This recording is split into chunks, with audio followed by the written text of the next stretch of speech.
Hey there, everybody. Dimitri from Total Physical Therapy. Just wanted to say hi to everybody and give you a little bit of a tip regarding rib cage and breathing expansion.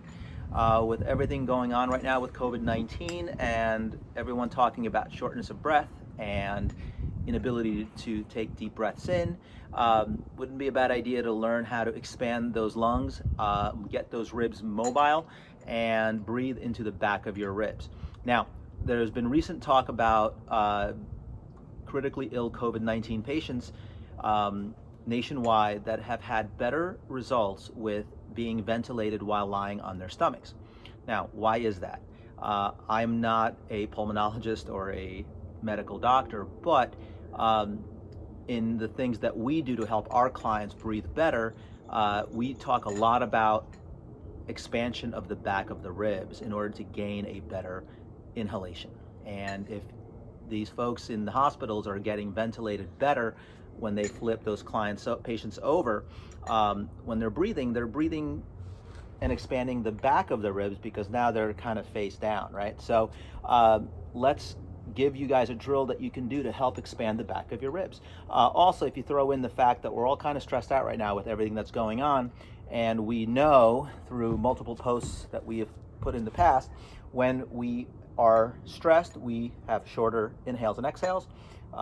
We don't inhale the right way, and we tend to breathe through our necks a lot. Okay, when we do that, we inhale and we expand the anterior or the front portion of our rib cage. And at the same time, we tend to not breathe into the back of our rib cage. And the back of our ribs actually get short. Okay, so what we need to do is make sure that when we work on inhalation strategies, that we actually work on inhaling through the back of our ribs. Okay, so we want to make sure that we give you a position where you can expand the back of your ribs, get those ribs moving, fill the back of those lungs and the back of the rib cage, and really get a good way to get air exchange. So Alec here is going to be my little helper. So go ahead and get into that position. So get your feet closer. Closer. Face this way a little bit, honey. This way. Yeah, good. Get your feet flat. Move your feet forward. Move your feet forward. Good. Completely flat. There you go. Good. And what you're going to round your back a little bit. So what he's going to do here, he's going to round his back. Look straight ahead. Good. Squat down. And now take a deep breath in with your nose. And then exhale. Now what I don't want him to do is to go up when he breathes. So when he inhales through his nose, think about opening this up. And then exhale and get all the air out. Okay, so you can do this with your feet wide. You could also do this with your feet together. Okay, but when he breathes now, he's really, do you feel that little stretch back here? Right, so go ahead and inhale. There you go. And we want to expand the back of those ribs. So it's very similar to inhaling and doing that. See, now the back of my ribs are expanding. Now normally, again, when we're stressed out and we're breathing poorly, we inhale and we breathe through our necks. We get our chest up, and as a result, what happens is we start to lose our ability to expand through the back. So this gives us a really good way to open up through the back. So do that again for me. Inhale and round. Good. Now what I want you to also do, I also want to make sure those elbows are straight. So scooch back a little bit. There you go. And if you lean back a little bit while holding on, head down. There you go. And now we're able to, with the arms straight, allow those shoulder blades to come around the body and help expand this even better. So take a nice deep breath in, and then exhale. There you go. And then there's the dog. That's Bono. She says hi. Okay, so keeping those feet flat, expanding through the back, deep breaths in, about a minute or two. You can't overdo this. I haven't had anybody pass out from extensive breathing as of late, but give this a go. Thank you, buddy.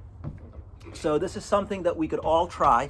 But again, the whole point here, and the reason why I bring this up is that we're not really good at breathing through the back of our ribs. See, our rib cage is set up in three parts. There's a front, which is where we're all very good at breathing. There's a middle part of the thorax or the rib cage, which is where your lungs and heart is, or your heart is basically. That's kind of off limits. But then there's also this whole back part of it. And we really stink at breathing through that because of the fact that we always sit back in chairs, so we don't use that back and expand. When we lie on our backs and breathe, obviously that's okay. But again, the ground's not going to move from below us, so therefore we don't really get a good way to expand through the back. So the only way to really get expansion through the back of the rib cage is to be like a dog and be on all fours, which we're not on there often. But that's one way. But another way, like we said, is to get into this kind of deep squat. And you could do this holding on or not holding on. So right now, I could just sit like this. You could hold a counterweight if you wish to make it easier to sit like this.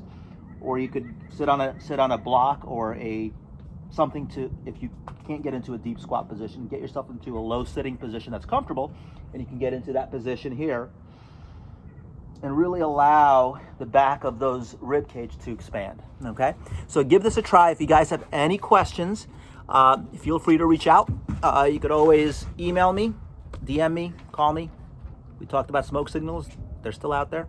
total-pt.com, and any questions, reach out. We'll see you next time. Cheers, guys.